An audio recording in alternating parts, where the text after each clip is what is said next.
ഷിരൂരിലെ മണ്ണിടിച്ചിൽ കാണാതായവർക്കും ലോറിക്കും വേണ്ടി ഗംഗാവലി പുഴയിൽ തെരച്ചിൽ തുടരുകയാണ്. തെരച്ചിലിനായി നേവിയും എത്തിയിട്ടുണ്ട്. റിട്ടയർഡ് മേജർ ജനറൽ ഇന്ദ്രപാൽ കൂടി ഇന്ന് ദൗത്യ മേഖലയിലെത്തും. നേവിയുടെ സംഘം രാവിലെ തന്നെ പുഴയിൽ ഇറങ്ങി പരിശോധന നടത്തി. ബിജു പങ്കജ് വിവരങ്ങളുമായി നമ്മളോടൊപ്പം ചേരുന്നുണ്ട്. ബിജു, ഇപ്പോൾ മണിക്കൂറുകൾ പിന്നിടുകയാണ്. നേവി സംഘം അവിടെ എത്തിയിട്ട് തന്നെ എങ്ങനെയാണ് ഇന്നത്തെ പരിശോധന തുടരുന്നത്?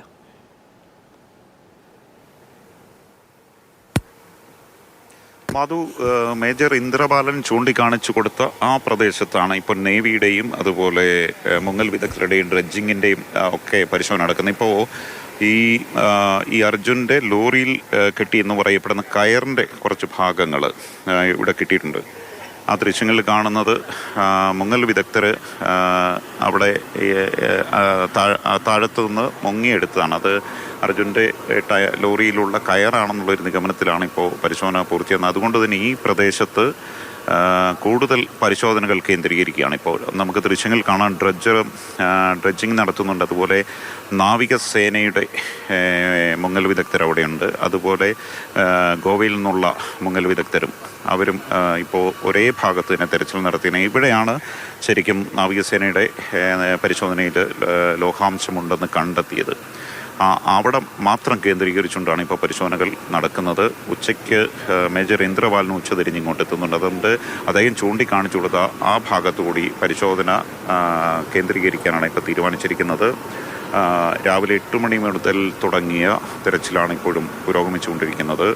ഈ താഴെയുള്ള ഭാഗത്ത്, ബാക്കി ഉള്ള ഭാഗത്തൊക്കെ ഇന്നലെ പരിശോധനകൾ പൂർത്തിയാക്കിയിരുന്നു. ഇന്ന് ഈ അർജുൻ്റെ കുടുംബവും അതുപോലെ തന്നെ ലോറിയുടെ മനാഫും ആവശ്യപ്പെട്ടതനുസരിച്ച് അവരുടെ പരാതികളുണ്ടായിരുന്നു, അവരിവിടെ പരിശോധിച്ചിട്ടില്ല എന്നുള്ളത്. അതുകൊണ്ട് തന്നെ ഈ ഭാഗത്താണ് ഇന്ന് പരിശോധനകൾ കേന്ദ്രീകരിക്കുന്നത്. ഡ്രഡ്ജിങ്ങും നടക്കുന്നുണ്ട് ഒരു വശത്ത്, മറുവശത്ത് നാവികസേനയുടെയും അതുപോലെ തന്നെ ഡ്രഡ്ജിങ് കമ്പനി കൊണ്ടുവന്ന മുങ്ങൽ വിദഗ്ധരും പരിശോധന നടത്തിക്കൊണ്ടിരിക്കുകയാണ്. ഈ ഇന്നലെ ലഭിച്ച ഈ അസ്ഥിയുമായി ബന്ധപ്പെട്ട പരിശോധനാ ഫലം എപ്പോഴത്തേക്ക് പ്രതീക്ഷിക്കുന്നുണ്ട് ബിജു?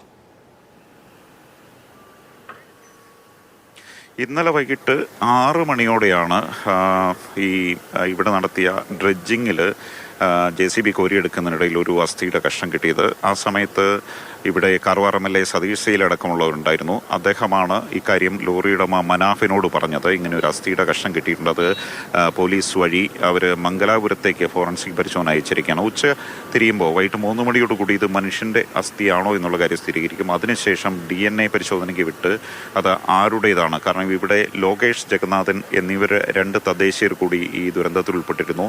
അതോ അർജുൻ്റേതാണോ എന്ന കാര്യത്തിൽ ഒരു പരിശോധനയ്ക്ക് ആരുടേതാണെന്ന് അറിയണമെങ്കിൽ ഒരാഴ്ചയെങ്കിലും സമയമെടുക്കും. എന്തായാലും ഇപ്പോൾ പരിശോധനയ്ക്ക് മംഗലാപുരത്തേക്ക് അയച്ചിരിക്കുകയാണ്.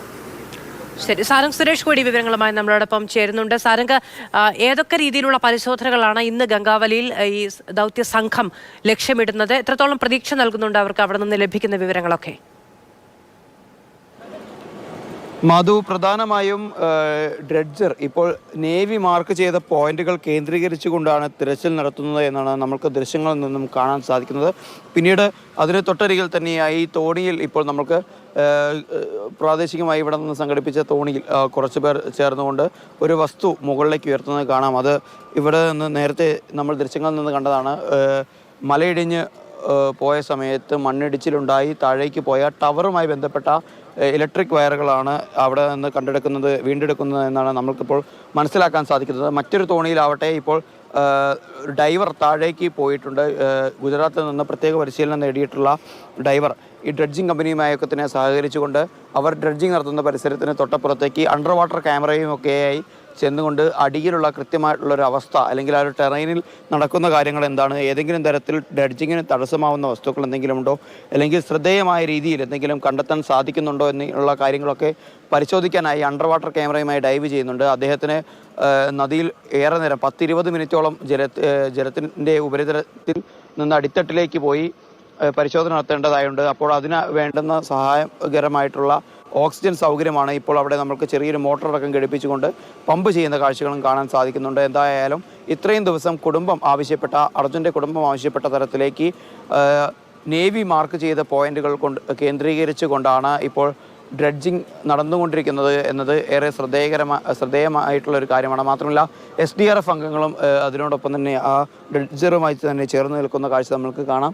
അപ്പോൾ അത്തരത്തിൽ പ്രധാനമായി പെട്ടെന്ന് എന്തെങ്കിലും ഒരു കണ്ടെത്തൽ ഉണ്ടായിക്കഴിഞ്ഞാൽ, കാരണം ഇന്നലെ ഒരു അസ്ഥി നമുക്ക് കണ്ടെത്താൻ സാധിച്ചിരുന്നു, അത് ഏതെങ്കിലും തരത്തിൽ മനുഷ്യൻ്റെതാണോ മറ്റേതെങ്കിലും തരത്തിലുള്ളതാണോ എന്നത് ഇനി ശാസ്ത്രീയമായ പരിശോധനകൾക്ക് ശേഷം മാത്രമേ പറയാൻ സാധിക്കുകയുള്ളൂ. ഇനി മനുഷ്യൻ്റെതാണ് എന്ന് തെളിഞ്ഞു കഴിഞ്ഞാൽ അതിനനുസരിച്ച് തക്കതായ DNA പരിശോധന അടക്കമുള്ള പരിശോധനകളിലേക്കൊക്കെ തന്നെ കിടക്കും. ഇപ്പോൾ ഓരോ നിമിഷവും വിലപ്പെട്ടതാണ്. എല്ലാ നിമിഷവും നമ്മൾ കണ്ണും കാതും ചെവിയും കൂർപ്പിച്ചിരിക്കേണ്ട നിമിഷങ്ങളാണ്. അപ്പോൾ അതിന് സമാനമായ കൈകൾ അവിടെ നിന്ന് പൊങ്ങി വരുമ്പോൾ ഏറ്റവും നിർണായകമായ എന്തെങ്കിലും വിവര ശേഖരണമുണ്ടോ, അല്ലെങ്കിൽ വിവരങ്ങളുണ്ടോ, എന്തെങ്കിലും ഒരു വസ്തു ഉണ്ടോ എന്നുള്ള ആകാംക്ഷയോട് കൂടി തന്നെയാണ് ഷിരൂരിലെ പരിശോധന ഇപ്പോഴും തുടരുന്നത്. ബിജു പങ്കജും സാരംഗ് സുരേഷുമാണ് വിവരങ്ങൾ നൽകിയത്.